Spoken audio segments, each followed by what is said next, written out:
Hello, I'm Jay McTighe, co-author with Grant Wiggins of Understanding by Design, our first in a series of books we've developed with ASCD.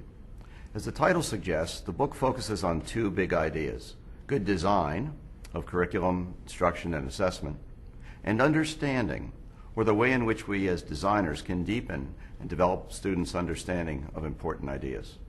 In the following videos, we'll cover just a few different aspects of Understanding by Design. You can read much more by picking up a copy of the book, or learn more about our series from the links on this page.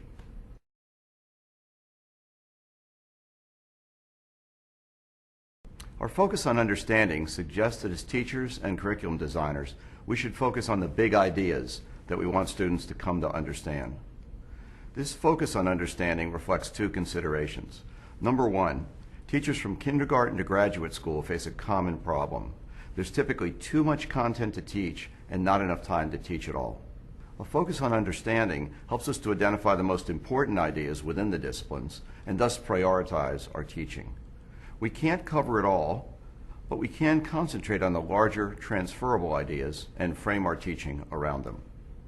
Number two, teaching for understanding reflects research on learning from cognitive psychology, neuroscience, and achievement studies. The research points out that even if our goal is to develop basic skills or help students remember factual information, linking the basics to big ideas provides conceptual Velcro to help the learners connect the dots and see practical applications of what they're learning. Here's an example. Think about students learning Shakespeare's Macbeth. Instead of simply having students remember the plot, what if you framed the entire unit around the big ideas in the story: honor and loyalty, and ask students about their own experience with these themes? Why is defending your honor so hard? Or is there a tension between loyalty and honor in the story? What about in your lives? Thinking and teaching this way helps us develop and deepen student understanding.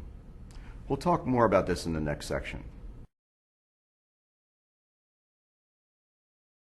In the book, Grant Wiggins and I recommend that teachers use a three-stage backward design process to plan curriculum units, courses, and entire programs of study. While the idea of planning curriculum backward from desired results is certainly not new, we have found that the intentional use of backward design results in more clearly defined goals, more appropriate assessments, and more purposeful teaching. This approach helps educators avoid two frequent problems sometimes seen in planning and teaching, something we refer to as the twin sins. The first problem is what we call activity-oriented teaching, and occurs more widely at the elementary and middle school levels. In this case, teachers plan activities. These activities may be interesting, engaging, hands-on. These are fine qualities as long as the activities are purposely focused on clear and important goals, and if they yield appropriate evidence of learning. However, we've all seen examples, I bet, of activities that failed these tests. Such activities are pleasant enough in the moment, but lacking long-term substance.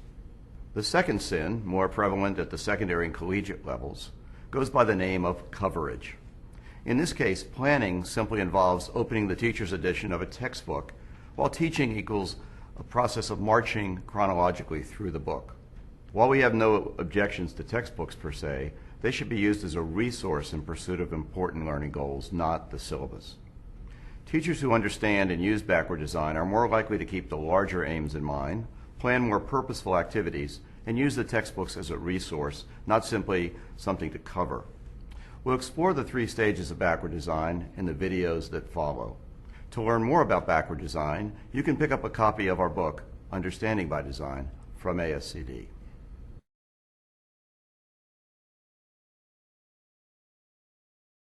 In stage one of backward design, we identify the desired learning results that we seek.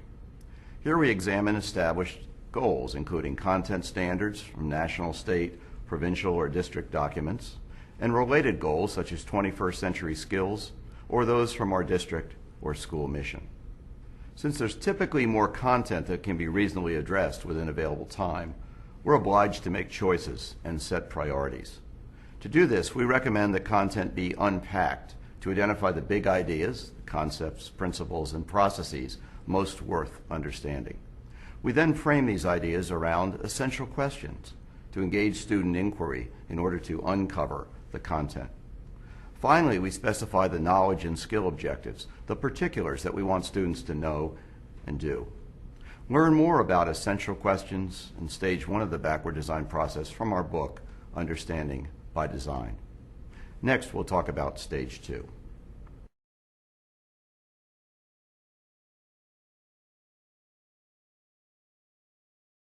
In Stage 2 of backward design, we ask teachers to think like assessors, not activity designers. Given the desired results we've identified in Stage 1, we determine the assessment evidence needed to verify that students have attained the targeted knowledge, skills, and understanding. A key feature of backward design is alignment. In other words, the assessments we use in Stage 2 should appropriately align with the goals in Stage 1, not simply reflect content that is easiest to test and grade. Given the emphasis in UBD on understanding, we include performance assessment tasks that ask students to apply or transfer their learning to new situations and explain things in their own words. We propose that understanding is revealed through one or more facets, including transfer, application, and explanation. Here's an example. Take a unit on nutrition where we want the students to understand the concept of a balanced diet and be able to transfer that understanding by creating a menu plan that is nutritional, that meets food pyramid guidelines, and yet would be tasty enough for people to want to eat. In addition to the performance assessments, we can also supplement assessment tasks with more traditional formats, including multiple choice, short answer, and essay questions. These help us round out the evidence picture. Learn more about assessment evidence in Stage 2 of the backward design process from our book, Understanding by Design. Stage 3 is where we develop the learning plan to achieve the desired results identified in Stage 1 and equip students to perform well on the assessments specified in Stage 2. In UBD, we distinguish between 3 learning goals and related instructional approaches. These can be summarized by questions. Number 1, how will we help students acquire targeted knowledge and skills? Number 2, how will we help students make meaning of important ideas and processes? And 3, how will we prepare students to transfer their learning to new situations? As a general rule of thumb, we suggest that teachers use direct instruction and modeling when helping students acquire knowledge and skills. However, when understanding is our goal, teachers adopt a more facilitative approach for engaging students in constructing meaning. Teaching approaches such as concept attainment, project-based learning, and Socratic seminar are examples of constructivist teaching approaches. With transfer as a goal, we recommend a coaching model similar to that used in athletics and the arts, in which learners receive feedback as they work on authentic tasks. Learn more about Stage 3 and Teaching for Understanding from our book, Understanding by Design. The Understanding by Design curriculum planning process is straightforward and logical, but not necessarily easy.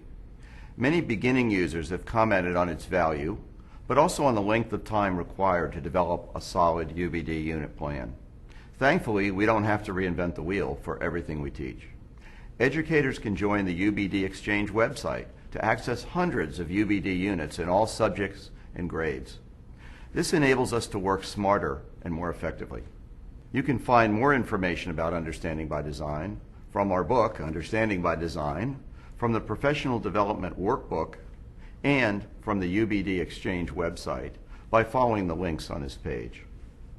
Also, feel free to leave us comments and questions so we can continue to provide the best content on ascd.org. Thanks for listening and good luck in your design endeavors.